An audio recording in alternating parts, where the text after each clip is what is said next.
Sveiki. Pasalgi, sveiki visi. Girdėjau, kad blogos naujienos. Ar tikrai tai blogai? Tu supranti? Vėl supranti, pasakiau. Tai kaip be to? Gera pradžia, supranti. Žinai, aišku, tarsi buvo tokios kaip ir geros naujienos, žinai. Tenai šitais atakamsais išnešiojo Velnio sraigtasparnių bazės 2. Ir apskritai tenai, bet tai iš tikrųjų tai liūdėti reikia. Algi, žiūrėk, tai vadinasi šitą ataką į Berdiansko ir Luhansko oro uostus. Kaip yra skaičiuojama, vienu žodžiu, ten įvairūs paskaičiavimai yra, bet konservatyviai apie 15 sraigtų išmušė, kai kurie skaičiuoja su sunaikintais ir pažeistais iki 29. Tai atmetus tuos Mi-8, kurie yra tiesiog utilities, tai tų K-52, kurie iš tikrųjų, daugiausiai kraujo tiesiog netų žodžio prasme ukrainiečiams sugėrė. Dabar kartu su tais, kurie dabar sunaikinti ir kas anksčiau, yra sunaikinti 59 iš viso, nuo karo pradžios. Turint galvoje, kad jų buvo pastatyta mažiau 200 ir turint galvoje, kad niekados nebūna 100% parengties, jokių lėktuvų. Tai jeigu skrido kas trečias, tai yra labai gerai. Tai skaičiuojant, kad tarkim iš tų 140 skraidančių buvo, tai minus 59, tai lieka mažiau 2/3 operacinių turėtų sraigtų. Tai yra labai stiprus smūgis rusam. Bet tai žiūrėk, tai jisai nutiko tada, kada iš to jokios naudos nebėra. Nelabai suprantu. Algi, dabar pagalvok, puolimas prasidėjo, vadinasi, birželio mėnesį. Tai kada tapo aišku, jog jis stringa ir stringa dėl dviejų, pirmoji priežastis, dėl kurio strigt pradėjo, tai buvo būtent sraigtai. Tai yra minos, čia tas savaime suprantama. Bet kada eidavo per minų laukus ukrainiečių puolimo kolonos tankai, dar pradžioje, kai būdavo tankų šarvuočių jungtinės, atskrisdavo sraigtasparniai K-52 ir iš 11 km distancijos, toliašaudėm prieštankiniam raketom, juos tiesiog išmušinėdavo. Ten, aišku, rusai skaičiuoja apie 300 sunaikintų ukrainiečių karinės technikos vienetų iš sraigtų šitų. Tai aišku, per daug, čia galima kalbėti apie 300 pataikymų į arba šalia. Bet netgi, supranti, jeigu mes padalinsim šitą dalyką, tarkim, per pusę, tai vadinasi, 150 ukrainiečių karinės technikos vienetų puolimo metu šitie sraigtasparniai sunaikino. Ir jiem nebuvo jokio priešnuodžio, kadangi turimas trumpo nuotolio ukrainietiška oro gynyba tiesiog iki jų nesiekė, nes maksimum iki 8 km galėjo šaudyti, iš 11 km dirba. Dabar įsivaizduok, jeigu atakamsai, kurių prašoma dar nuo pernai metų, būtų buvo perduoti, ne birželio, bet Liepos ar bent jau rugpjūčio mėnesiais. Tai aš suprantu, ką tu nori pasakyti, bet aš nesuprantu, kodėl tai blogos naujienos yra. Todėl, kad dabar jau iš šito dalyko panaudojimo jokio nėra, nes dabar jau teoriškai turėtų būti kaip, kad nukrito tos raketos, kada čia ketvirtadienį berods, ar antradienį, tiek tu, šią savaitę. Anksčiau antradienį gal? Antradienį išnešiojo tas abidvi bazės, iš esmės išvedė jas pilnai iš rikiuotės, tai yra net tie sraigtai, kurie ten liko sveiki, jie tapo nebeoperaciniai, kadangi buvo sunaikinta tenai ir ginkluotės saugyklos, ir kuro talpos, Tai garantuotai gavo ir skeveldrų, dėl to tai vat būtent. Tai tokiu atveju turėjo kartu pradėti ir puolimas, nes sraigtasparnių tai nėra fronte. Taip, palauk, gal dar per mažai išmušė, logika, Audriu. Tai palauk, gal dar išmušė ir tada jis puolimo. Dabar jau jie bus išbazuoti kur nors į Rostovo sritį. Esmė ta, kad, būkim sąžiningi patys savo, ukrainiečių puolimas baigėsi. Rusai jį atmušė. Jis dar tęsiasi, šiaip jau. Jo praktiškai ne. Tai forsavo kairį krantą. O, žiūrėk. O tas ištaipinimas jūrų pėstininkų desanto tenai ties Chersu. Čia yra grinai toksai demonstracinis veiksmas tam, kad atitrauktų truputėlių rusų pajėgų nuo Avdijevkos. Ten tikrai nebus jokio masinio šturmo. Nepamirškim, ten jau 2 placdarmai buvo iki šiol įkurti ties Aleškais, ten greta jų ir dabar šitą kur padarė. Bet yra viena paprasta priežastis. Nėra tiltų, o pontoninius tiltus net jeigu ukrainiečiai ten nutiestų. Juos sunaikinti rusų aviacijai tikrai nėra sudėtinga. Mes dabar Nes antrasis faktorius, kuris lėmė puolimo sustabdymą, tai buvo rusų aviacijos masiškai pradėtos naudoti sklendžiančios bombos. Na, amerikietiškų džidamo analogas, rusiškas. Ten irgi visi pradžioje šaipėsi, kad blemba ten, žinai, padaryta vos ne ant kelio lankstant metalą, bet jos veikia. Iš rimtųjų niekas nesišaipė ten, iškart buvo pripažinta, kad čia rimtas dalykas. Nu tai taip, nu pradžioje ten buvo, kad va Jėzus Marija, kaip čia padaryta, žinai. Tai čia vaikų, žinai, lygis. Nu taip, pilna tokių. Iš Orlanų irgi šaipėsi, kad ten, žinai, kad kuro bakas kolos butelį padarytas, o dirba rūpužėse. Nu, supranti, tai o šitie lėktuvai, supranti, ne tik lietuvai tom bombom, Rusija dabar išmoko labai taikliai bombarduoti, tai, žinai, tuo labiau, kad kai jie meta 500 kg, netgi ir 1500 gali numesti. Tai, žinai, plus minus 50 metrų pataikymas, na, jokio skirtumo nedaro. Ir pontoninius tiltus išneš velniop. Tiesiog ten puolimo, jeigu kuriečiai surenks, jeigu jau sugebėjo surengti puolimą tiesiai per pačias galingiausias Surovikino linijas. Aš per daug nenustepčiau, jeigu bandytų jie ir ties Chersonu forsuoti Dnieprą, bet tai būtų grinai savižudiška ataka. Jeigu jie dar turi, supranti, tiek motyvuotų pėstininkų, kurie būtų pasirengę į tie ataką. Nu, atrado jie tenai, kiek ten, 3 batalionus šitų jūrų pėstininkų savo pasiuntė ten po vieną iš kiekvienos brigados paėmę. Bet šiaip vaizdelis, taigi žiaurus, jie ten įsitvirtino tam kairiajam krante, o juos dabar daužo artilerija. Ir kad į priekį jie ten nepuls, nes užnugario, tai joko nėra, žinai, ten ką, pontoniniam valtim, žinai, pripučiamam per Dnieprą vežio šaudmenis. Jeigu net normaliai evakuoti sužeistųjų iš ten negali. Ten, čia toksai, žinai, kad, rodymas, kad mes dar judam. O robotinės verbovės kryptise viskas, ten jau pilnai įstrigę. Rusai užblokavo savo kontratakom puolimą visą ir man toks įspūdis, kad ukrainiečiai jau net nebebando. Žinai, toks dalykas. Rusai dabar dabar bus 3 savaitė, kaip jie rengia masinės atakas prie Avdijievkos. Jie tenai praranda siaubingus kiekius technikos ir žmonių. Yra žemėlapių, kad dedam, ten tie, kur raudoni taškučiai, daugelis jų tenai vienas ant kito susigrūdę. Tai čia yra ties Avdijevka sunaikinti šitie visi tankai, pėstininkų kovos mašinos ir kitokia technika. Bet jie savo tą rūpužės gali leisti, o svarbiausia, kad jie akivaizdžiai permetė į ten pajėgas iš to paties Khersono. Už Zaporižės, kur buvo, vadinasi, jie jau leidžia savo nebelaikyti ten rezervų, nes mato, kad tu žinai, kad jie iš ten paėmė, nes buvo spekulacijų, kad prie Kupiansko, grinai, rytuose jie rengia kumštį. Prie Kupiansko ir toliau puola. Tai bet čia vis tiek rytai Avdijevka, gerai, tarp rytų ir pietų. Bet Avdijevka, kitaip sakant, kad iš Zaporižės paėmė. O tie žmonės, kurie žiūri, supranti, kokie daliniai yra judinami, yra šitas dalykas. Jie visi teigia, kad daliniai pritraukti iš Zaporižės. Kupianskas, suprantė, savo toliau puolą, o Avdijevka, matai kaip.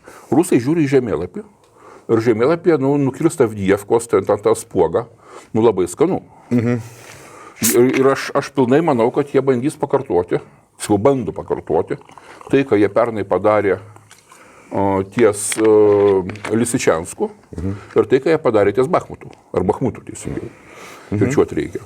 Tik tai kitas dalykas, kad jie dabar Bachmutą, Lisičianską ir Severodonetską rusai paėmė, jie dar turėjo pakankamai daug gatavų motyvuotų pėstininkų, nors irgi jau Wagneris buvo naudojamas. Bachmutas tai zekai. Dabar, tarp kitko, Bachmute jie irgi laikė tuos naujus zekų būrius, tai vadinami Štorm Z, arba šturmai, kaip juos vadina. Čia irgi imami kaliniai, tik tai tiek, kad juos dabar, kad tai yra ne privačios kompanijos, o tai yra prie gynybos ministerijos įkurtos struktūros, ir jie yra pilnai pavaldus gynybos ministerijai. Ir juos lygiai taip pat be gailesčio meta, tik tai galbūt ne taip efektyviai, kaip tą darydavo Wagnerio šitą Hebrą visą. Bet aš skaitau ten tokių instruktorių jų, telegrame, kur rašo, tai jis pastoviai rašo, kad parengėm gerai Hebrą, supranti. Reikėjo ten užkaišyti skylės, supranti, metė, liko 2-3 gyvi, žinai, iš bataliono. Tai jų visiškai nesigaili, bet turi, daro. Ir jie matyt bandys spausti. Nes aišku, Rusijai dabar tai būtų ne tiek galbūt fizinis laimėjimas, nes, ką ten tai Avdijevka, žinai, bendroje fronto linijoje. Bet turint galvoje, kad tai yra pozicijos, kurias ukrainiečiai laiko nuo pat karo pradžios. Na ir pats faktas, kad Rusija kažką tai vėl užėmė. Ukrainiečiai jau tenai pramušė skylę ties robotinė, kiek tenai, žinai, kokia 15 km į gylį ir 20 km į plotį. O jie paima, žinai, Avdijevką. Aš tikiuosi, kad nepaims. Bet ukrainiečiai dabar irgi ten priversti siūsti savo rezervus, kur turi, žinai, ir laikyti visą šitą reikalą. Žiūrėk, optimistas manyje. Šitie atakamsai su klasterinė municija, jiegi... Jie yra labai gerai, mes pamatėme, kad yra labai gerai, bet jų reikėjo vasarą. Jo, bet dabar mes turim dabar ir kalbam apie Avdijevką, gal jie bus vienas iš lemiančių faktorių atmušant. Matai, kaip yra. Ten mėgsmonės ginklas. Taip, yra šitas dalykas, bet per to didelė prabanga būtų šaudyti tokiom raketom į fronto liniją, kai pas juos yra pilna šito kasetinių artilerijos sviedinių. O šitų kasetininkų, kaip rusai jos vadina, jie bijo ir keikiasi ir neturi priešnuodžio. Kas jūs šaudo? Visi 777, visi turi jos, ne? Visi universaliai čia. Okay. Paprastas 155 mm haubicos sviedinys, kurį galima iššauti iš bet kurios haubicos. Ir jos dirba žiauriai, žinai, reikia filmukų pridaryta, kaip jie. Ką tu vienas sviedinys, klausyk, iškart dengia. Ten kokia 100–150 metrų, žinai, diametro žiedas, supranti, ištisai. Ir iš jo net nereikia labai tiksliai pataikyti. Nes jisai grinai kaip šratinis šautuvas kala. Kada jie čia jos gavo? Prieš mėnesį? Ne, prieš porą mėnesių jie gavo. Čiagi gali būti, nežinau. Jisai labai padėjo, supranti, bet kiek įvyko to pasistumėjimo ties robotinė ir verbovė, tai didelė dalim tai lėmė būtent šitie sviediniai, kadangi jie tiesiog iškapuodavo visus apkasus įtvirtinimus rusų, kadangi užtenka vienos tokios bombytės įkritusios į apkasą, supranti, ir tenai 10 metrų kairėn dešinė nieko nebelieka. O ten jie irgi daug išmeta, supranti. Plius, matai, kodėl tas dalykas yra gerai, nes ukrainiečių artilerijos ugnies taiklumas smarkiai krito. Kodėl? Rusai išmoko slopinti GPS-us. Okay. Rusų šitas radioelektroninės kovos priemonės jos pakankamai aktyviai dirba. Ir vadinasi, Excaliburai, kurie dirba pagal GPS-ą, jie jau pradėjo, supranti, blūdinėti. Čia aš rugpjūtį tą girdėjau, jo. Jo, tai šitie lygiai taip pat kaip ir GMLRS-ai, supranti, irgi. Aš girdėjau, kad GMLRS-as net džaminamas GPS rusiško vis tiek 5-6 metrų paklaidoj. Taip, supranti, bet tai anksčiau jisai krisdavo, supranti, ant metro paklaidoj. Okay. O dabar, nes jie matė, kaip kada, jeigu jiem užspaudžia GPS-ą, jie persijungia ant inercinio nutaikymų, nes pas juos dvigubo nutaikymo sistema yra. Dėl to jie taip geriau dirba. O Excaliburas tada tampa, paprasto artilerijos sviediniu. Plius jie baigėsi. Tai yra pakankamai retas ir brangus sviedinys, ten vokiečiai savo ten tuos, tie vokiški tai labai gerai pasirodė, bet jų ten buvo, žinai, keli tūkstančiai. Tai jos, žinai, išleido ant tų pačių radioelektroninės kovos prietaisų rusiškų, juos naikinti, oro gynybai naikinti, bet baigėsi viskas. O su paprastais sviediniais jau pradėjo darytis problemas, kadangi rusai apsikasė gerai. Ir ten jau, žinai, kad jeigu sviedinys nukrenta 15 metrų į šoną, tai jisai nelabai paveikia apkasų. O čia atėjo kasetininkai, kuris sprogstas ore ir ten jau nelabai pasislėpsi nuo jo. Tai va. Tai kiek aš suprantu dabar, jeigu mes imsim domėn ir rimtai vertinsim tą tokį sentimentą, kad žiemą nevyksta jokie veiksmai. Kas mano galva yra nesąmonė? Ne, žiemą vyks, bet matai, bet dabar prasidės liūčių sezonas, kaip ir pas mus šiandien. Ir žemė, tiesiog juodžemis, koringas, riebus juodžemis. Bet tai, ką jie dabar daro, tai mažos grupelės, tai tam tai netrukdys. Taip, bet žinok, juos reikia aprūpinti, nepamiršti. Aš tik tai tikiuosi, kad jie dabar perėjo nuo tų frontalinių baisių mechanizuotų atakų į graužimą lėtą ir tas užims labai daug laiko. Tai jau seniai perėjo. Nes ir graužio būtų neturėjo. Bet supranti, kas yra, visom tom grupelėm reikia vežti aprūpinimą. Į robotinę veda vienas kelias, o rusų aviacija į jį jau gerai prisišaudžiusi yra. O šitas, jeigu ten viskas bus išmalta, o ten bus išmalta tokiu oru, supranti, tai atvežti bet kokį, ar tai būtų maistas, ar šaudmenys, ar artilerijos sviediniai, ar išvežti sužeistuosius, tai jau bus milžiniškas iššūkis logistikai. Vat kodėl stringa viskas. Net todėl, kad tenai kareivis negalėtų nueiti iki priešo apkaso. Todėl, kad logistika visai stringa. Bet kokiu atveju stringa ne dėl kraujo, o dėl to, kad saugojamasi. Nu tai bet koks skirtumas? Aš turiu omeny, kad potencialas išlieka, laukiant geresnių Taip, laikų. potencialas išlieka. Bet žinai, aš turiu tokią labai negerą įtarimą, kad amerikiečiai va taip dosniai, ką reiškia dosniai, žinai, jie vis tiek davė ne tuos atakamsus, kurie būtų labiausiai reikalingi, o tuos pačius seniausius, pačius pigiausius. Nurašytus iš esmės. Taip, ir buvo nurašyti. Jie buvo skirti utilizacijai. Aš radau tenai čia prieš, kai tik tai juos ten pradėjo siųsti, ten ištraukė amerikiečiai staigiai ten kažkokį tai tyrimą West Pointo kariškio darytą būtent apie atakamsus apskritai tokius. Ir ten buvo parašyta, kad kažkaip 1,5–2 kur guli, tai būtent jie grinai utilizacijai skirti buvo. Taip. Nesiblaškom, jo. Tai va, supranti, kam ko gero buvo rimtai laukiama, kol amerikiečiai, ukrainiečiai išsikvėps. Ir va tada, supranti, maloniai duota. Kad taip, dabar rusus bus galima taškyti, tačiau ukrainiečių puolimas dėja įstrigęs. Ir va čia ir tai daro kelią Vašingtone daugam išsvajotas taikos darybas, kuriuose ten visi šitie Vašingtono diplomatiniai biurokratai jaučiasi, žinai, kaip karosai kūdroje. Gali manevruoti, sudarinėti, aiškintis, dėrėtis ir ką tik tai nori. Šiaip, žinai, antra gera naujiena, teoriškai gera. Tai pirma kokia buvo, nes pirma bloga buvo. Ne pirma buvo tik, kad davė atakamsus. Taip. Antra, tai Baideno kalba ketvirtadienį. Čia aš tiesą, kad aš nuoširdžiai nustebau, kaip mūsų ir žiniasklaida, ir komentatoriai taip prausis praleido šitą dalyką. Aišku, pranešė, kad ten tą pasakė, porą citatų, žinai, bet bendro vaizdą. Vis tiek tai programinė prezidento kalba, o tokios kalbos Baidenas nebuvo pasakęs per visą savo ligšiolinę kadenciją. Jisai kalbėjo, kad pasaulis žengia į lūžio tašką. Jisai tiesiogiai susiejo Hamas su Rusija ir Putinu.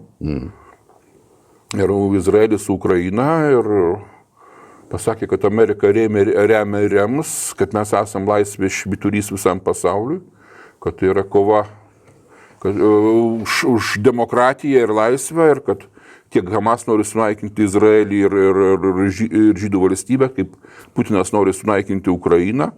Čia tokie dalykai, juos anksčiau šnekėdavo tik tai atskiri politikai arba komentatoriai. Čia dabar tą dalyką kalbėjo Amerikos prezidentas. Štai jums ir prašom. Jo, tai čia big deal, žinai. Daug kas nustebo, supranti. Ir paskui jis aišku pasakė, kad jisai kreipėsi į Kongresą prašydamas 106 milijardų bendros paramos. Tiesa, čia vėlgi, supranti, kai pasakoma 106 milijardų Ukrainai ir Izraeliui, bet supranti, toliau, kai pradedama skaičiuoti, tai situacija darosi tokia, kad Ukrainai 62 milijardai, Izraeliui 14 milijardų, toliau 9 milijardai humanitariniai pagalbai, 13 milijardų užtikrinti Amerikos pietinės sienos apsaugai, 7,5 milijardo Taivaniui ir Pietryčių Azijai, dar 2 milijardai Pasaulio bankui ir panašiai, žinai. Čia kaip visada, supranti, viskas sumetama į paketą, ką reikia kažkur prastumti, bet gražiai nuskambant, mes duodam 106 milijardus Ukrainai ir Izraeliui. Bet tiek. Visada tai būdavo, čia normalu. Bet man nepatinka tas, paskui visi automatiškai pradeda kartuoti tą didžiausią skaičių, pamirždami, kad realiai, žinai, viskas truputėlį kitaip susivarto. Bet vis tiek, žinai, bet čia vėlgi niuansas. Jisai kreipėsi į kongresą prašydamas tų pinigų. Duoti turi kongresas. Ir ten šiaip jau nepatenkintų, kad buvo sujungta iš karto 3 klausimai. Viena tai yra Ukraina, Izraelis ir Kinija, arba tiesiog Taivanas. Ten nemažai buvo tokių.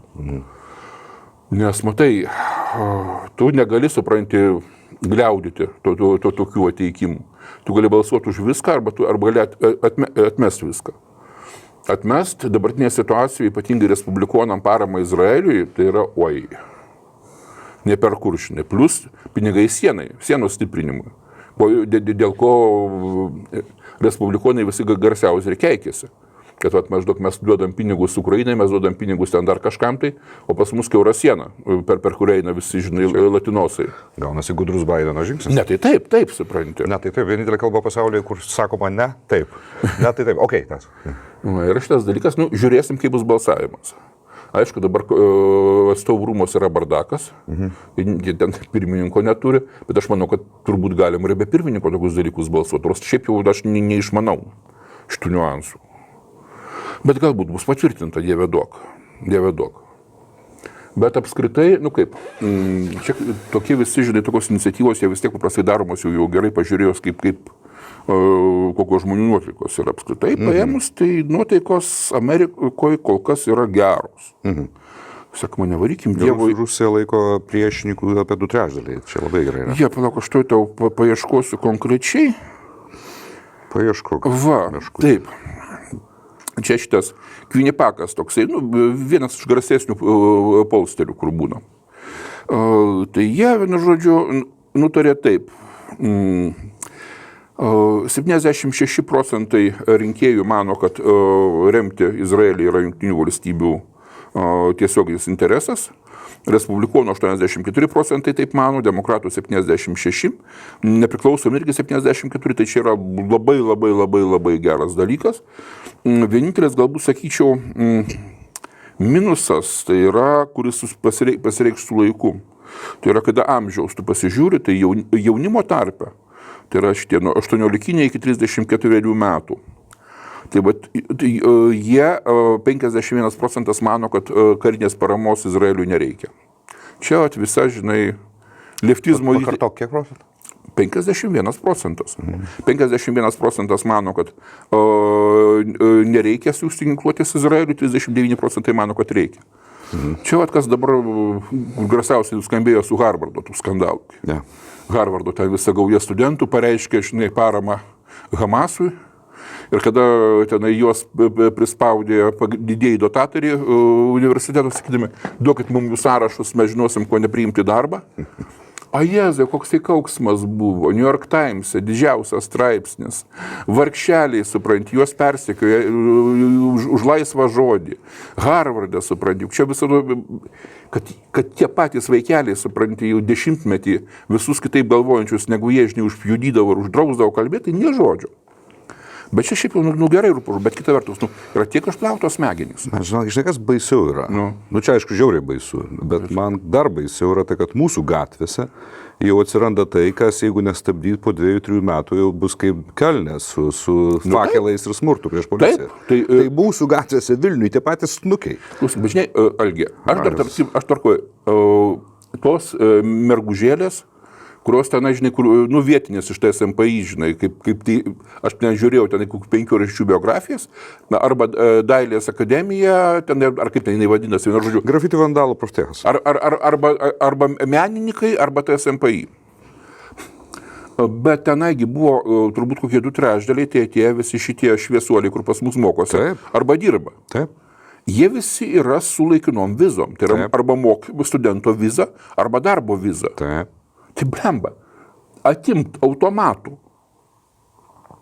Ko reikia, supranti, aš nežinau, vienintelis dalykas politinės valios iš vyriausybės pusės. Nereikia įstatymų tiesiog.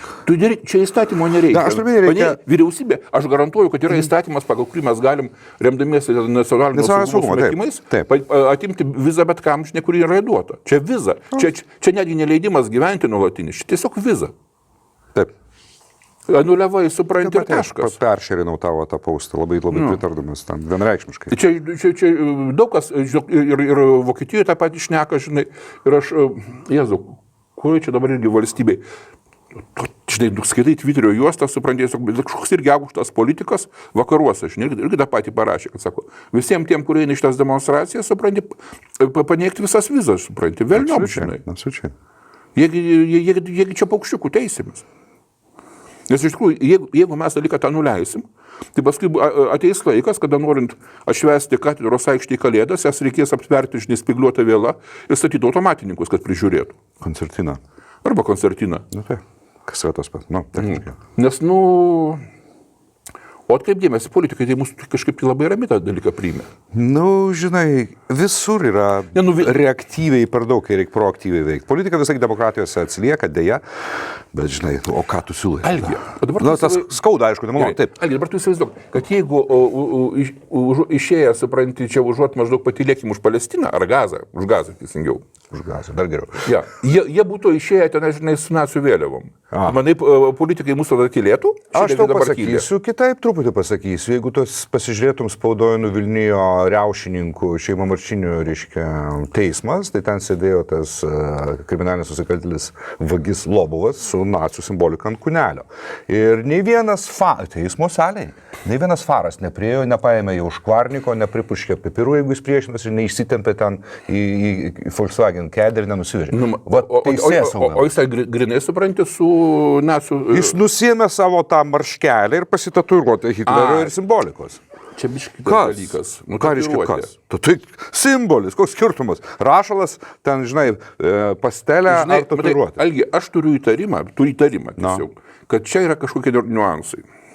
Nežinau, kokie ten gali būti niuansai. Kai aš turiu neįtarimą, aš turiu tiesiog empirinį žinojimą, kad policija tingi, mala šūdą ir nesusitvarko. Ne, policija, žinok, aš tą jau seniai žinau, niekados pati nesima jokių veiksmų ten, kur kvepia politika. Čia kriminalinis nusikaltimas, ne, administracinis, sorry. Yra įstatymas draudžiantis demonstruoti nacių ir sovietų simboliką. Išsigimėlės nusiėmė savo maršką, pradėjo demonstruoti. Farų buvo teismo salėje, garantuotai buvo. Paėmė kas nors užkvarniką, štup drugim nepovadna byla. Aš suprantu, kad policija gali veikti protingai, išmintingai ir jį po to už tai nubaus. Gali būti.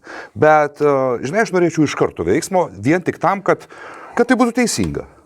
Matai, bet vėlgi pagalvokim, jeigu jis taip padarė, vadinasi, jisai tikėjos, kad galbūt jam tai bus padaryti, ar tai bus vaizdas per televizijos kameras. Tai jisai tai padarė dėl to, kad jis yra naglas zekas, o naglas zekas visada praubina policiją. O aš tau čia įgypsiu, duosi man ar ne? Tai tada dar stipriau, žinai. Čiagi padvarotinius yra, žinai, buliaus. Ne vien čia visur, tai čia ir tarp valstybiniuose santykiuose. Tai mūsų policija tiesiog to neužkardė.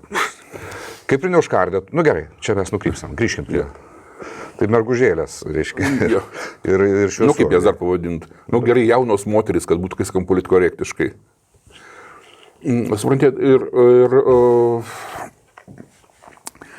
tai sakau, Amerikoje jaunimas šiuo metu jau yra išplautom svaiginime. Aišku, galima tikėtis, kad su laiku dalis jų grįž į sveiką protą. Su Ukraina irgi yra neblogas vaizdas, nes 65% čia nuo visų galvoja, kad remti Ukrainą yra Jungtinių valstybių nacionalinis interesas, 28% galvoja, kad ne. Tikrai geras santykis. Aš turiu galvoje, kad Izraelio įdirbis tai yra grandiozinis, žinai, Ukraina tai čia jam iš vis atsirado, žinai. Demokratai 87% remia, kas yra toksai biški nesveikas skaičius. Čia matyt, jie remia todėl, kad jie remia Bideną. In general, nepriklausomi 63%, kas yra labai normalu, respublikonai pasidalinę. 49% mano, kad reikia remti, 44% mano, kad ne. Ir vėlgi Šiandien aš demokratas esu visiškai. Matai, aš turiu įtarimą, kad čia vėlgi šitas dalykas... Bidenas prieš Trumpą. Demai prieš... Būtent politiniai dalykai, žinai. Tikėkimės. Gali būti to ir yra kažkiek, aišku. Ir matai, yra dar vienas dalykas. Aišku, nepamirškim Takerio Carlsono faktoriaus. Aha. Jį žiūri tikrai didelis kiekis respublikonų, jisai kalba labai įtaigiai. Jisai turi, kaip čia pavadinti, tam tikrą instrumentarijų pasidaręs, tai yra argumentų tam tikrą paketą, kuriuos jis susiduos primena, ir tai veikia. Ir suprantate, kas mane, ne tik, kad neramina, man nepatinka, kad niekas nedrįsta nei pašnekėti su juo normaliai, privačiai, tiesiog priėjus. Pabandyti paaiškinti, kad Takerį, viskas suprantama, bet yra... Ir Audriau, tu bandai suprasti alien life formą kaip sau lygų. Ne. Ten yra blogis. Sekundėlė, būtent todėl supranti, kada paskelbėme, kad jisai yra, tarkim, blogis, ir su juo nutraukėme bet kokį santykį. Jisai kaip tik gali kerotis. Takeris nėra durnas. Supranti, vat, yra paprastas dalykas. Jis yra užsivedęs, bet jis nėra durnas. Tu visą jo biografiją, supranti, visą jo šeimos biografiją šitą dalyką liudija. Su juo galima šnekėti. Aš niekada nesakau, kad jis yra durnas, aš sakau, jis yra blogas. Jisai blogas, nes jisai užėmęs poziciją, kuri mums nepatinka. Jisai užėmęs poziciją, kuri objektyviai yra šetoniška. Skleist melą, duoti eterį ten kažkokiam tam išprotėjusiam ekskariškiui. Jeigu yra šetoniška, vadinasi yra dieviška. Kokia dieviška pozicija yra? Tai dieviška pozicija yra teigiama, šetoniška neteisinga. Melas ir tiesa. Algi, matai, čia jau taip kažkaip gaunasi nabėgti link kitos temos. Bet yra panašus dalykas, tarkim, ta AfD, tai yra alternatyva Vokietijai, kuri dabar pasidarė irgi smarkiai ant bangos partija. Jinai čia, Jėzu, kur tenai, Badenė ar Bavarijoje, vietiniai žemė dideliai rinkimai buvo, jie užėmė antrą vietą, labai nedaug atsilikę nuo pirmos vietos. Ir iš esmės, jeigu Vokietijos vidaus politika nesikeis niekaip, tai jie taps viena iš tų partijų, kuri anksčiau ir vėliau turės būti įtraukti į valdančiąją koaliciją. O galbūt net patie formuos. Taip, nes durna Vokietijos politika taip, ilgai darė. Bet viskas, kodėl taip darosi? Todėl, kad jie yra paskelbti tokiais, žinai, parijai, su kuriais mes nesišnekam, su jais niekas nesišneka.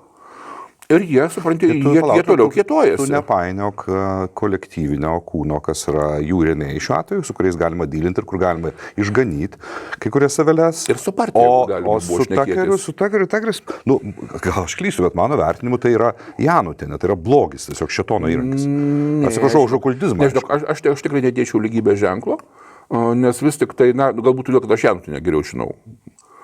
Bet aš iš to, kiek aš, vėlgi, man yra sunku kalbėti, kadangi aš to Takerio praktiškai ne vienos laidos pilnos nesu matęs.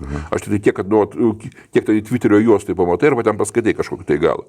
Bet iš to, kas pasibūdavo ten, tarkim, prieš kokius 3, 4 ar 5 metus, tai ten nebuvo nieko tokio, kas būtų, žinai, labai blogiškai. Jisai toksai pasikeitė. Štai tą progą. Aš visus kviečiu dabar įsivesti. Aš kaip tyčia turiu ir aš pusę jau peržiūrėjau. Įsiveskite fact-checking the Tucker Carlson pulkininkas McGregor interview of August 21 diena. Čia yra kažkas Ryan Macbeth, kuris yra kariškis, eks-kariškis, kuris be jokių emocijų labai ramiai dekonstruoja ir iš to tu tiesiog matai, kad tas pulkininkas yra irgi... Pulkininkas tai yra labai specifinis. Ir jis Takerio laidoje yra. Takeris jam duoda tribūną. Tai aš tiesiog pregalavau, kaip tik turėjau čia. Čia reikės tiesiog įdėti nuorodą prie laidos aprašymo. Kaip įdėsiu. Bet dėl to pulkininko, aš jį esu skaitęs yra labai daug, pastaruosius 4 ar 5 metų, jis daug rašė, žinai, apie visus karinius dalykus. Ir aš susidariau įspūdį, kad jisai ir kažkuo tai panašus į Takerį yra. Nes jisai būdamas iš vienos pusės labai talentingus, turbūt vienas talentingiausių Amerikos tankistų per pastaruosius 50 metų. Jisai yra labai nusipelnęs mūšiuose konkrečiai. Tai netrukdė išprotėti ir stoti blogą pusę. O išprotėjimas prasidėjo po to, kada jisai parašė keletą tokių, sakyčiau, revoliucingų darbų apie taktiką ir netgi galbūt strategiją, kaip reikėtų pertvarkyti Amerikos kariuomenę. Ir jį paprasčiausiai tiesiog išėdė, užblokavo. Aš išsupyko ir pradėjau tarnauti. Taip, ir jisai iš pradžių ėjo prie politikų, kad maždaug prie politikų prieiti savo idėjas pastumti. Taip. Ten jam per daug nepavyko ir tada jisai pradėjo tiesiog keršyti. Okay. Šitas dalykas pas jį labai matomas, nes, žinai, žmogus su jo patirtimi kariška ir jo parinktimi negali atvirų briedų šnekėti. Jisai kartais atvirus briedų šneka. Tai ten, žinai, aš nelabai ten tikrinau tuos Carlsono blogybės, bet šitoje vietoje aš pasižiūrėjau ir aš tiesiog nustebau, kaip žmogus, šiuo atveju pulkininkas, kalba tokius briedus, kad Rusijoje ten apie 300 000 žmonių jau paruošta, šitas fact-check ir šitas vaikinas Ryan Macbeth, sako, Osintas būtų parodęs, bet kokiu atveju tokios, gerai, nenukrypkime, mes dadam šitą nuorodą. Čia nenukrypsta, kadangi čia yra, jeigu kas nors labai norės, tai yra McGregoras prieš McMasterį. McMasteris tai paskui buvo Trumpo vienu metu aparato vadovas, bet 3 žvaigždžių generolas buvo. Okay. Jie buvo savo laiku baisiai susikirtę, žinai. Ir aišku, žvaigždės nuspaudė viščiuką. Okay. Nes pulkininkus viščiukais vadina, kadangi pas juos erelis ant pečių. Tai čia matai, tiesiog pasukimas iš šono buvo tam, kad mes privalome kalbėti su oponentais, net jeigu jie mums nepatinka, jeigu tie oponentai akivaizdžiai daro rimtą įtaką politikai, kuri liečia mus. Ar tai būtų Takeris Karlsonas, ar tai būtų AfD, supranti, tas alternatyva Vokietija. Todėl aš sutinku su tais atvejais, kai kalbėti yra su tuo, kas neperėjęs tam tikros ribos. Karlson Takeris, mano maniau, perėjęs, tiesiog yra, jisai gyvena blogiu, supranti, jam reikia būti kontradiktinti ir būti šūdžiu. Ne, tai čia reikia tiesiog pasikviesti kokį nors psichologą, kuris pasakytų, kas tam yra pasidaręs su galva. Tai nėra psichologas, aš psichiatras galiu būti. Taip, sakyk. Aš tau garantuoju, kad geras psichologas, supranti, tiesiog, kad pažiūrėjęs porą laidų, jeigu nėra matęs, žinoma. Taip. Tiesiog labai ramiai išdėliotų, kame problemos ir kaip reikia prieiti prie jo. Aš noriu pasakyti, kaip psichiatras mėgėjas. Jeigu tu pažiūrėtum jo laidą, ką aš padariau dabar šitam debankinime, tai narcisizmas ten tiesiog muša geizerių islandiškų. Žinai kodėl? Pas daugelį. Žinai kodėl? Pas daugelį, taip, bet pas jį tai užaštinta taip stipriai, aš turiu menį, kai jis klauso savo pašnekovo, jo kadrai yra per daug, jis savo gražus. Pašnekovo ar jo paties? Kai jis klauso pašnekovo, tas dengimas vadinamas. Tu kalbi ir aš rodau save. Ką aš savo laidose montuodamas stengiuosi kuo mažiau savęs, nes man gėda. O jis va taip žiūri tą savo, kaip jam atrodo, protingą ir gražų veidą daro ir klauso. Ir tas kadras yra per ilgai keliom sekundėm. Tos smulkmenos pakanka man jam diagnozuoti narcisizmą. Kas jis yra, Dieve mano? Mes visi turim to kažkiek, bet ten jau lygūstai. Tai jisai populiariausias Amerikoje laidų vedėjas. Tai ne apie tai kalbam. Tai aš žinai, pas mus televizijos gviazdos irgi turi niuansų. Yra labai, tai ką aš čia ginčiusios, tai aišku, kad to yra. Bet čia ne argumentas. Aš sakau, kad jis turi narcisizmo daugiau, tarsi jisai zaškalivai. Ne, tai sakau, grįžtant prie ir Baideno kalbos, ir Amerikos pagaliau grįžo. Taip.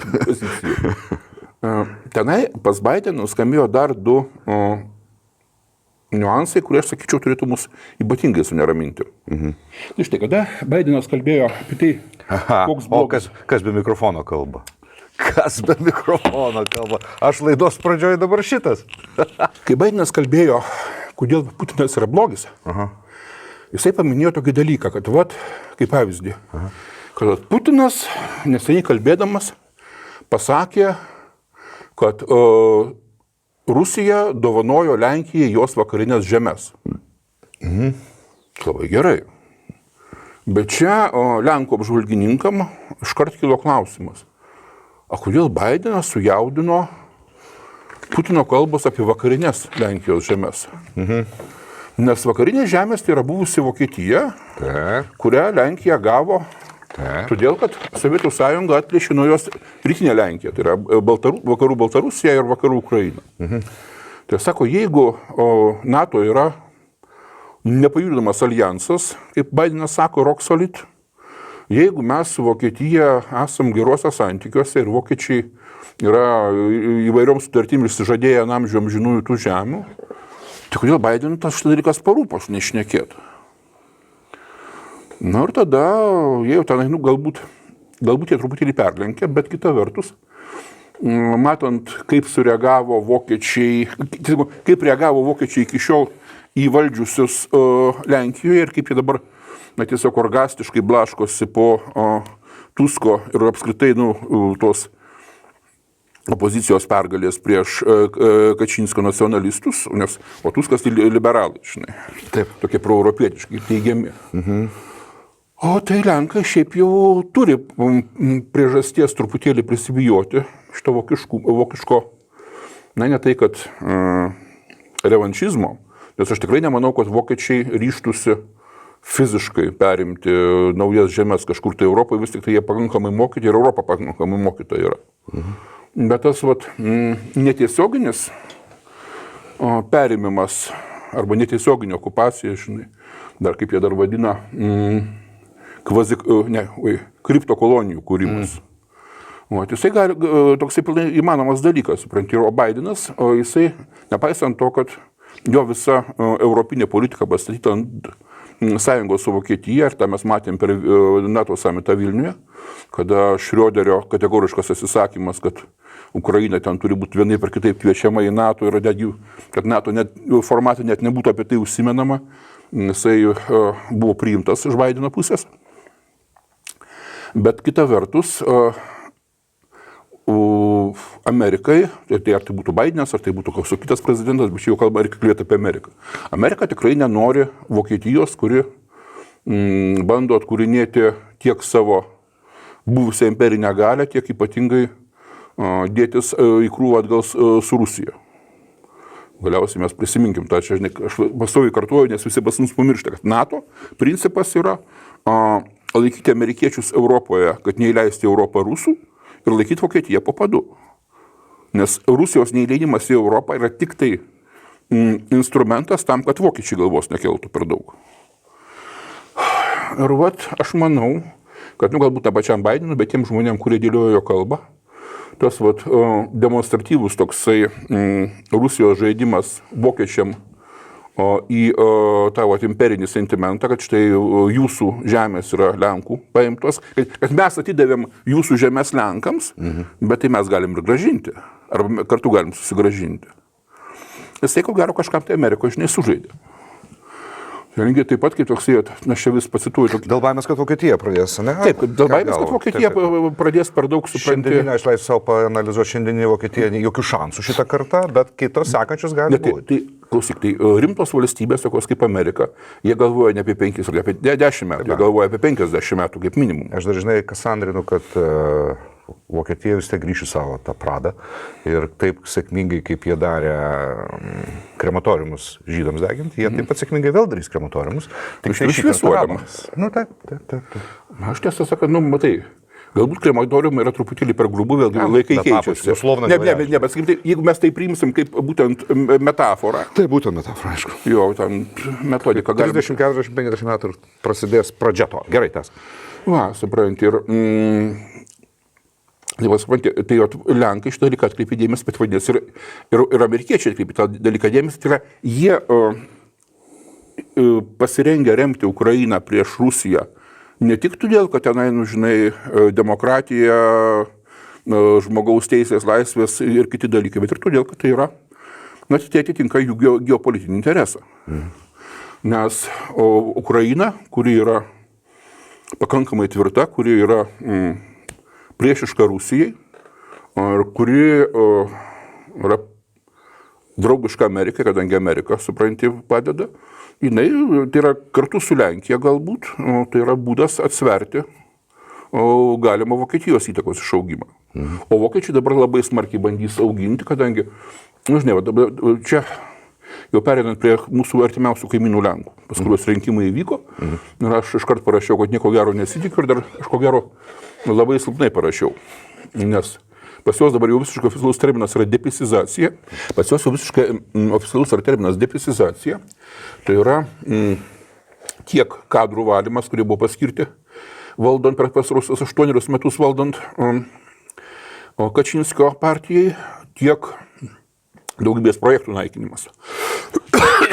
Ir štai jau tiek buvęs gynybos ministras Simonikas, kuris manoma vėl bus juo, tiek antras žmogus, turbūt svarbiausioje koalicijoje trečio kelio partijai, pareiškia, kad tie visi Lenkijos planai sukurti 300 000 kariuomenę, tai čia yra maždaug paimta iš lempos, kad demografija neleidžia, kad mums reikia 150 000, o gal net ir mažiau gerai parengtų karių, o nesupranti gaujos visokiausių tenai, žinai, iš teritorinės gynybos ir panašiai. Na ir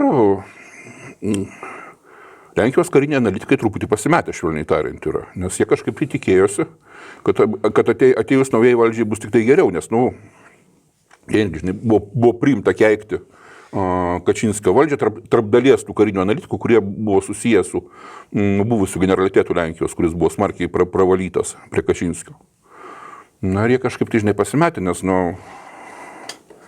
ne to buvo norėta, bet tai pilnai įsipaišo, sakykim taip, į tai, kad Lenkija neturėtų reikšti pretenzijų į tapti rimtą karinę galę Europoje. Lygiai taip pat, kaip tenai, vokiečių žiniasklaida jau kelia tokius klausimus maždaug, o tai čia Lenkija rimtai nori tapti atominę valstybę, kuriem galam Lenkam atominė energetika, mesgi turim kuo puikiausią, supranti, atsinaujinančią, žinai. Kuriem galam Lenkija reikalingas tas centrinis komunikacijų mazgas. Ten, iš esmės, jie labai smarkiai išvystyti aviacijos ir geležinkelių hubą. Nori, ten toks didžiulis projektas statomas, kuris iš esmės konkurencija Frankfurtui. Lygiai taip pat kaip Svinaūščias uostas su visais terminalais konkurencija vokiškim uostam. O apie juos jau irgi, žinai, šitie laimėjusi, sako, Jėzus Marija, pinigų švaistimas, kuriem galam. O tai ir tai, kad, niekam nepaslaptis, kad Tuskas buvo Angelos Merkelio augintinis, numylėtinis ir kai jisai prapylė rinkimus, jisai buvo patalpintas Briuselėje, žinai, poniai po ranka tenai ir kiti, žinai, jie buvo atvirai, žinai, susijęs su Vokietija ir vokiško kapitalo, kuris Lenkijoje yra pakankamai stiprus. Ir žiūrėsim, kas ten dėsi, žinai. Man tai, pavyzdžiui, labai nepatiktų, jeigu pirmas dalykas, kad čia jau neišvengiamas, tai bus būtent valymai visi. Ir tenai greitai mūsiškai nelabai turės su kuo šnekėtis, nes visi nauji žmonės bus. Ir bus neaišku nei su kuo, nei ką, nei kaip. Ir kitas dalykas, jeigu Lenkija atsitrauks nuo savo ankstesnių pasirengimų, žinai, tapti, bent jau karinę prasme, vidurio rytų Europos pagrindinė jėga, tai man irgi labai nepatiks. Bet matysim, kaip ten išeis. Bet kol kas, žinai, čia perspektyvos, o dabar tai visi aišku žiūri į Izraelį. Nagi. Izraelis toliau, supranti, ruošiasi kariauti. Gynybos, teisingai šitas generalinio štabo viršininkas lanko dalinius, tenai instruktuoja karininkus bataliono skirai, tenai pradedant nuo leitenanto, žinai, iki vado, tenai kalbas sako. Pagrindinė mintis, kad, kariauti Gazoj bus labai sunku, bet mes geresni, žinai, ir mes nugalėsim, nes mes neturim kur trauktis. Gynybos ministras kalbėjo Knesete, jis išdėstė savo planą 3 dalių, tai yra pirmasis, tai Gazos, tai yra Hamaso sunaikinimas pilnas. Antras etapas, tai yra Gazos okupacija damušinėjant liekanas. Trečias etapas, kažkokios tai naujo tipo administracijos sukūrimas, kur jau Izraeliui nereikėtų kištis, kad jie vėl jie atsitraukia, žinai, ir palieka ją. Čia kažkiek amerikinės iniciatyvos šitame yra. Aš manau, kad visą tai po Baideno ir Blinkeno visų šitų vojažų artimuosius rytus, kur, aišku, amerikiečiai, jie negali ignoruoti arabų. Jie remia Izraelį, bet jie negali jų pilnai ignoruoti, o, pavyzdžiui, savudai, kurie jau buvo pasirengę pripažinti Izraelį, čia dėl to jau niekas nebejoja, žinai, kad viena priežasčių, kodėl Hamasas pradėjo visą tą operaciją, tai kad sugriauti savudų pripažinimą. O savudai šiaip jau nėra labai patenkinti amerikiečiais ir toksai pavyzdys, kad kai Blinkenas atskrido pas princą bin Salmaną, tai jisai turėjo laukti per naktį, kol princas teiksis jį priimti. Nes atskrido vakare, o priėmė jį tik tai 7:30 ryte. Pats suprantė, Amerikos valstybės sekretorius, kuris ten duoda, berods per 8 valstybės skrydo, jis nelabai turi laiko laukti, žinai, bet princas parodė savo vietą. O paskui, kai ten buvo ta isterija dėl atseit subombarduotos ligoninės Gazoje, taigi iš karto ir atsisakė susitikti su Baidenu ir Jordanijos karalius ir Egipto prezidentas ir dar ten keli veikėjai, žinai, ten paskui šnekėjosi, bet jie šnekėjosi, žinai, telefonu jau tik tai. Ta prasme, ir aišku, tokioje situacijoje jau Baidenas spaudė Izraelį, ten, žinai, tavo geriausias sąjungininkas, kurį tu nuoširdžiai remi, rengėsi akivaizdžiai sunkiai ir kruvinai kariniai operacijai, o tu vadinasi, sėdamas televizijos ekrane mokai, svarbiausia laikykitės tarptautinių karo vedimo taisyklių. Plemp. Žinai, bet matyti neturi kur dingti, žinai. O Izraelis irgi neturi kur dingti iš tikrųjų, nes dabar, žiūrėk, iš esmės, šitas karas, ne karas, bet šita Hamas puolimas, jisai pakirto tiek pačių izraeliečių pasitikėjimą savo ginkluotom pajėgom. Ir apskritai, tiek žvalgyba, tiek ginkluosiom pajėgom, tiek netgi politikais, ko tik tai nori. Tai jiems šokas yra. Nes jie visada buvo įsitikinę, kad, iš tikrųjų, žinai, čia mes esam absoliučiai nenugalimi.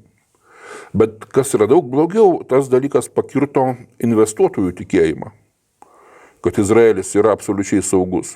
Nepamiršk, kad Izraelio ekonomika siaubingai augo pastaruosius 1,5 dešimtmečio, o dėka užsienio investicijų, ypatingai visą aukštųjų technologijų sektorių. Ir ten privažiavo ir specialistų iš kitur, aišku, jie kaip taisyklė žydai, bet jie, kas iš Amerikos, kas iš Europos, žinai. Ir dabar, jeigu jiems taiga dašunta, kad, žinai, tave gali subombarduoti ir nužudyti, o tavo pinigai gali nueiti vėjais. Gali pradėti išvedinėti pinigus iš to dalyko. Vadinasi, Izraeliui reikia žūtbūt, bet Gazą sutvarkyti bet kokią kainą. Nes kita kaina, jos nesutvarkius arba nedatvarkius, kaina gali būti daug didesnė. O tu kaip tu įsivaizduoji, turint omeny tiek daug civilių tenai? Žiūrėk. Man tai netelpa galvoje. Bet tai, kas yra civilis kare, kuris yra partizaninis, teroristinis? Suprantu, kad tu sakai, žinai, tai vaikų ir moterų lavonai bus taip, ne, tai aišku, šitas dalykas, jau ką išmoko Hamas daryti per šitą laiką, tai tampyti vaikų lavonėlius prieš televizijos kameras. Taip, būtent. Na, aš žinau receptų, jie daugam nepatiks. Tai pirmiausia, reikia išspręsti užsienio žurnalistų klausimą. Aišku, tie užsienio žurnalistai, jie tenai visi vietiniai, dirbantys, žinai, visom, ten CNN, žinai, ir BBC. Tai tu neišspręsi, ten tiesiog šių laikų technologijom. Oi, ten jau internetą praktiškai jiem nukirto velniop. Ten dar yra, supranti, bet jau labai mažai. Jeigu bandys per Starlinką, tai čia visados galim pasišnekėti su Masku. Aš manau, jisai... Ten dar yra su kuo šnekėti?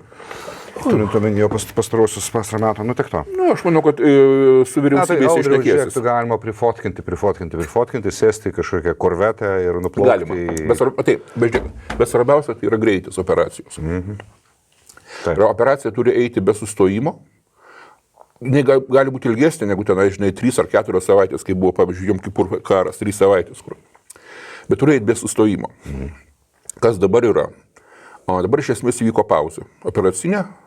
Žmonės atsigavo nuo šoko, tame tarpe Izraelį atsigavo nuo šoko. Ir prasidėjo, supranti, jau dabar įkaitų artimieji rengia demonstracijas prie Kneseto ir vyriausybės. Maždaug nedrįskit verštis į Gazą, kol mūsų vaikai iš ten neištraukti. Kaip vaikus iš ten ištraukti, žinoma, niekas iš jų neduoda atsakymo, supranti, bet... Galima jau suprasti, čia skausmas. Ne, tai taip, galima suprasti šitą dalyką. Bet vėlgi, bet tai jau darosi, supranti, jau atsiranda vidinė politinė problema.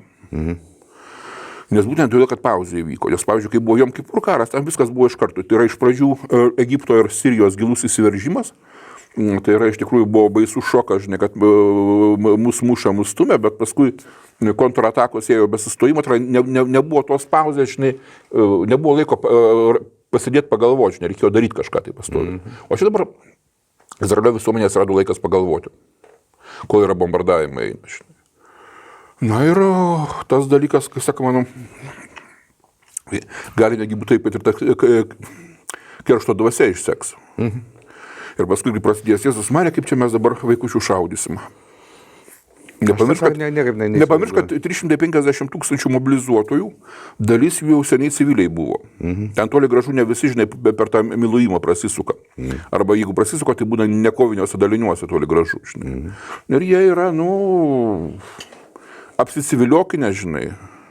Jiem irgi kažkaip tai, supranti, nuskinti gėlytę ir yra darosi, žinai, kaip čia dabar gyvą daikščiuką. Tu pamiršti, kad čia tokia specialiai ypatinga padermė. Gerai pasakė. Ai, žinok, ta geroji padermė, žinai, kuri tenai vaikšto su kipom, žinai, ir susikibę ranko meldžiasi.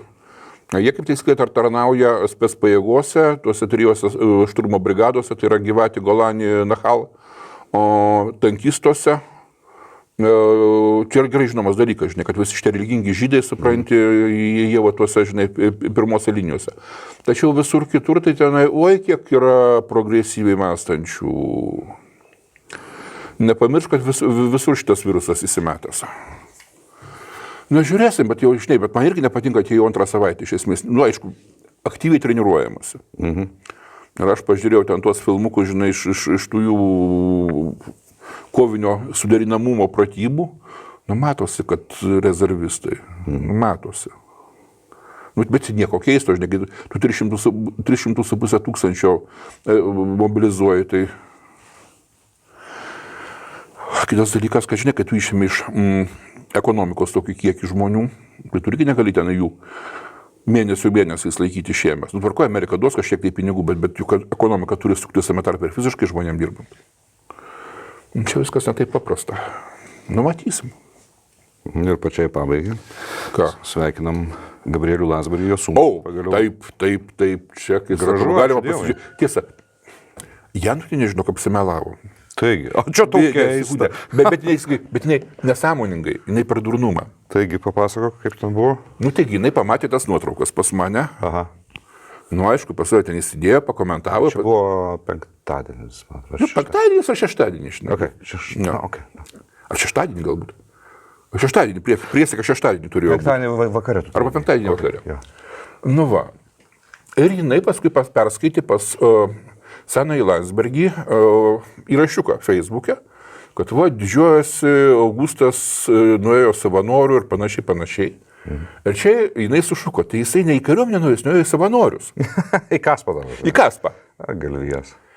O juk, nu ir tenai, žinai, ilgiausias surašymą, kad Kaspas, tai čia tarnaus 30 dienų per metus, žinai, lelele, kad čia yra fignia. Pašlo, pajėkau. Jėzau Kristau, taigi prie to nuotraukų albumo. Juodu ant balto, čia yra Geležinio Vilko brigados nuotraukų albumas. Juodu ant balto parašyta, kad privalomosios karinės tarnybos kariai davė priesaiką privalomosios karinės tarnybos. Ant rankos jam yra brigados vilkas uždėtas, ne Kaspo kalavijas kryžiuoti. Ant galvos irgi kepuraitė, o ne Kaspo beretė. Nu, bet kai dūra, tai dūra, žinai. Tu manai čia per durnumą? Absoliučiai. Okay. Ten dar atėjo kažkas pacitavo, žinai, tuos įstatymo nuostatas dėl Kaspo tarnybos, supranti, nu, žinai. O tai, kad jie pamatė, kad pastatą parašyta savanorius, o tai, kad galima savanorių nueiti privalomą karinę tarnybą, tai net nepagalvojo. Gerai, tu tokia... Pradėjai laidą tarsi labai blogai viskas, bet iš tikrųjų nėra taip jau blogai. Žiūrėk, F-16 dar atskris. Nu, čia nėra aklas, žinai, optimizmas, bet jie vis tiek 21 to atskris, supranti, o tai bus, žinai, kaip 31 Abramsas dabar atvažiavo. Nu, palauk, daugiau bus, čia pradžioje tik tai tiek. Tai tikrai bus daugiau. Matysime. Aišku, jos introdukuos ten po vieną, žinai. Tam, kad realiai tam būtų galima nusodinti rusų aviaciją, reikėtų bent poros šimtų lėktuvų iš Ukrainos pusės. Vat kas yra, čia yra paprastas toksai dalykas. Arba geros priešlėktuvinės. Arba daug priešlėktuvinės. Ar irgi, žinai, dalyje. Iki. Tiesa, sekančią savaitę bus intervas su Laurynu Kasčiūnu, kuriam klausimus jūs uždavėte, tai jis bus sekmadienį. Jo.